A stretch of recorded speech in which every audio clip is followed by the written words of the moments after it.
മകൻ നീണ്ട കാലത്തിന് ശേഷം ഗൾഫിൽ നിന്നും നാട്ടിലെത്തുകയാണ്. എല്ലാവർക്കും ഭയങ്കര സന്തോഷം. ഭാര്യയ്ക്കും സന്തോഷം, മക്കൾക്ക് സന്തോഷം, അച്ഛനും സന്തോഷം. പക്ഷെ ഒരാൾക്ക് മാത്രം സന്തോഷമില്ല. വീർത്ത് കെട്ടിയ മുഖവുമായി ഇരിക്കുകയാണ് അയാളുടെ അമ്മ. അവർക്ക് മാത്രം മകൻ്റെ വരവിൽ ഒരു സന്തോഷവുമില്ല. അവരാകെ പരിഭ്രാന്തിയിൽ നടക്കുകയാണ് അങ്ങോട്ടും ഇങ്ങോട്ടും.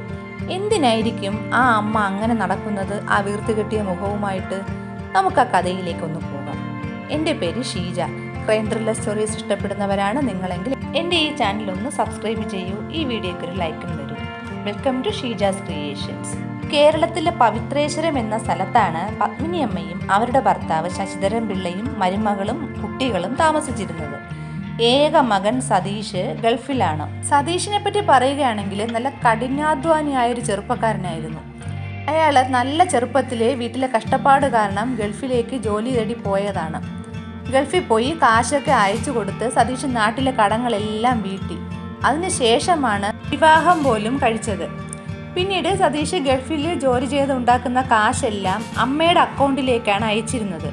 ഭാര്യയ്ക്കും കുട്ടികൾക്കും ചിലവിനുള്ളതൊക്കെ കൊടുത്തിട്ട് മിച്ചം വരുന്ന പണം മുഴുവൻ അമ്മയുടെ അക്കൗണ്ടിലോട്ട് മാറ്റിയിരുന്നു. കയ്യിലിരുന്നാൽ നാനാവിധത്തിലൂടെ പൈസയൊക്കെ ചിലവാകും. അപ്പോൾ അമ്മയാകുമ്പോഴത്തേക്കും കൃത്യമായിട്ട് ആ പൈസയൊക്കെ സൂക്ഷിക്കും എന്ന് ഓർത്തിട്ടാണ് സതീഷ് മിച്ചം പണം മുഴുവൻ അമ്മയ്ക്ക് അയച്ചു കൊടുത്തുകൊണ്ടിരുന്നത്.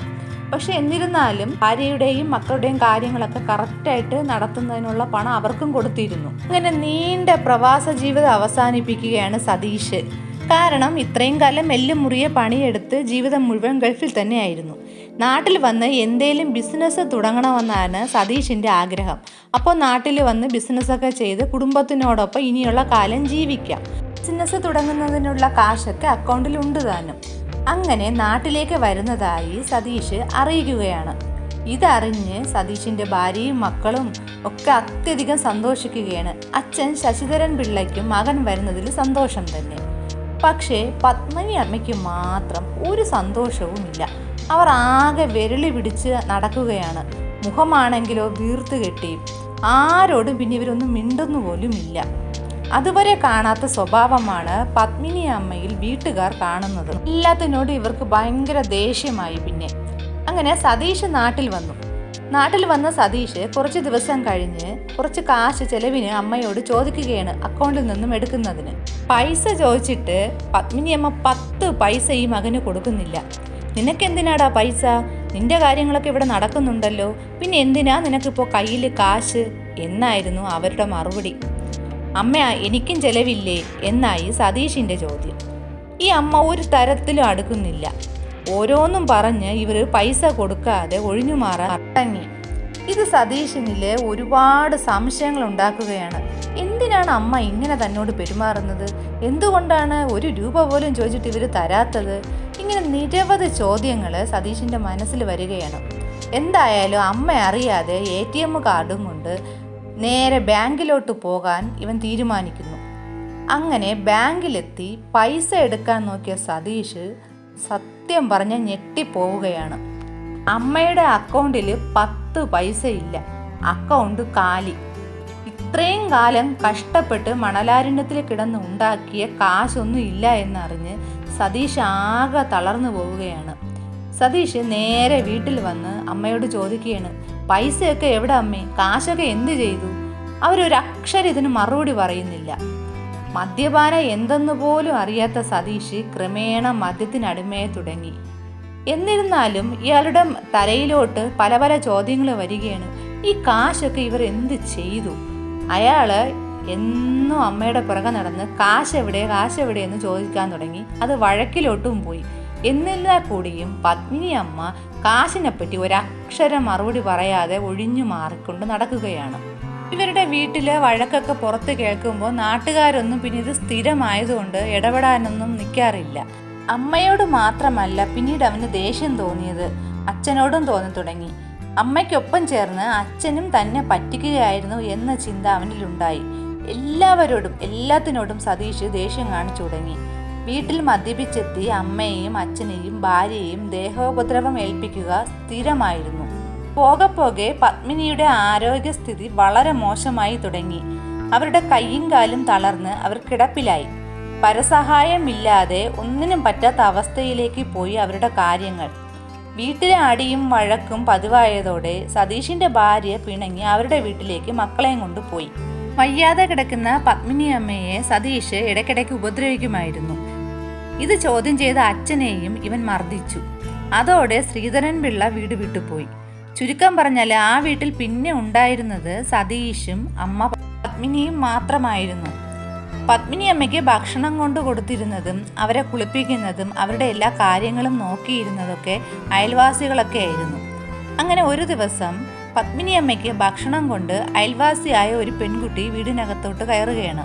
ആ പെൺകുട്ടി കാണുന്നത് കട്ടിലിൽ ഒരു അനക്കവും ഇല്ലാതെ കിടക്കുന്ന പത്മിനി അമ്മയാണ്. പലതവണ വിളിച്ചു നോക്കിയെങ്കിലും അവർ അനങ്ങിയില്ല. ശരീരമൊക്കെ ആകെ തണുത്ത് വിറങ്ങലിച്ചിരിക്കുന്നു. അവർ തലേ ദിവസമേ മരണപ്പെട്ടുവെന്ന് അവൾക്ക് മനസ്സിലായി. അവളുടെ വിളി കേട്ട് രാവിലെ തന്നെ മദ്യപിച്ച് അകത്തുണ്ടായിരുന്ന സതീഷ് ഇറങ്ങി വന്നു. അമ്മ മരിച്ചുവെന്നറിഞ്ഞ് സതീഷ് അമ്പരന്ന് നിൽക്കുകയാണ്. നാട്ടുകാരൊക്കെ കൂടി, പോലീസും വന്നു. അപ്പോഴാണ് നാട്ടുകാർ ചിലര് അത് കാണുന്നത് പത്മിനി അമ്മയുടെ തലയുടെ ഒരു ഭാഗത്തായിട്ട് ഇടിച്ച് ചതഞ്ഞ് തീർത്ത് കെട്ടിയതുപോലെ ഒരു പരിക്ക്.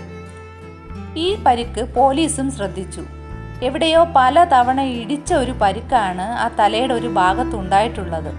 പരസഹായമില്ലാതെ എഴുന്നേൽക്കാൻ പോലും പറ്റാത്ത അവർ എന്തായാലും തല കൊണ്ട് തനി ഇടിച്ച് പരിക്കേൽപ്പിക്കില്ലല്ലോ. ആ വീട്ടിലാണെങ്കിൽ സതീഷ് മാത്രമാണ് ഉണ്ടായിരുന്നത്. അങ്ങനെ സതീഷിലോട്ട് സംശയം നീളുകയാണ് എല്ലാവരുടെയും. പോലീസിനും സംശയം സതീഷിനെ തന്നെയായിരുന്നു. അതിന് തക്കതായ കാരണവും ഉണ്ടായിരുന്നു. അമ്മ മരിച്ച ഞെട്ടലും ഒരു ഭാവഭേദമോ ഒന്നും തന്നെ പിന്നീട് അങ്ങോട്ട് സതീഷിന്റെ മുഖത്ത് കാണാനില്ലായിരുന്നു. അത് മാത്രമല്ല, സതീഷിന്റെ വസ്ത്രത്തിലൊക്കെ അവിടെ അവിടെയായിട്ട് രക്തക്കറയും ഉണ്ടായിരുന്നു. പിന്നെ ഒട്ടും വൈകിയില്ല, സതീഷിനെ വിശദമായിട്ട് പോലീസ് ചോദ്യം ചെയ്യുന്നു. ചോദ്യം ചെയ്യലിലെ ഉള്ള കാര്യം മുഴുവൻ അവൻ തുറന്നു പറഞ്ഞു. അമ്മയെ ഞാനാണ് കൊന്നത്. എഴുന്നേൽക്കാൻ വയ്യാതെ കിടന്ന അവരെ ഞാൻ പിടിച്ചെഴുന്നേൽപ്പിച്ച് തല കൊണ്ട് ചുമരിൽ പലതവണ ആഞ്ഞിടിച്ചിടിച്ചാണ് കൊലപ്പെടുത്തിയത്. അങ്ങനെ സതീഷ് അവസാനം ജയിലിലുമായി. ഇനി ഇത്രയും കേട്ടപ്പോൾ ഒരു ചോദ്യം എല്ലാവർക്കും തോന്നാം, ഇത്രയും കാശ് ഇവർ എവിടെ കൊണ്ടുപോയി എന്ന്. അതിനെപ്പറ്റി പറയാം. ഈ പത്മിനി അമ്മ പണ്ട് മുതലേ കടുത്ത അന്ധവിശ്വാസിയായിരുന്നു.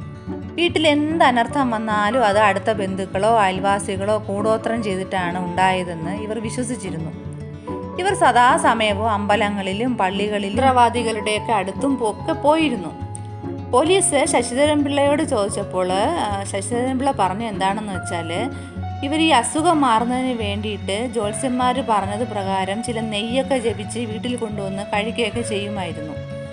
അങ്ങനെ ഇവർ ഓരോ ജ്യോത്സ്യന്മാരും മന്ത്രവാദികളും ഒക്കെ കൂടോത്രം ഇന്നയാൾ ചെയ്തിട്ടുണ്ട്, അതിനെതിരെ ഈ പൂജ ചെയ്യണം, ആ പരിഹാരം ചെയ്യണം, ഇങ്ങനെയൊക്കെ പറഞ്ഞ് ഇവരെ വിശ്വസിപ്പിച്ചു കൊണ്ടിരുന്നു.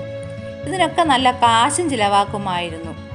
ഇതൊന്നും പോരാത്തതിന് തുടക്കകാലത്ത് ഇവർക്ക് ചെറിയ രോഗങ്ങളൊക്കെ ഉണ്ടായിരുന്നു. അതും ഈ കൂടോത്രം ചെയ്ത് ആരോ ചെയ്തതിൽ വന്നു പെട്ടതാണെന്ന് വിശ്വസിച്ച് ഇവർ വീട്ടിലുണ്ടായിരുന്ന 25 പവൻ്റെ സ്വർണ്ണാഭരണങ്ങൾ വിറ്റ് മന്ത്രവാദം ചെയ്യാൻ മുടക്കിയിരുന്നു.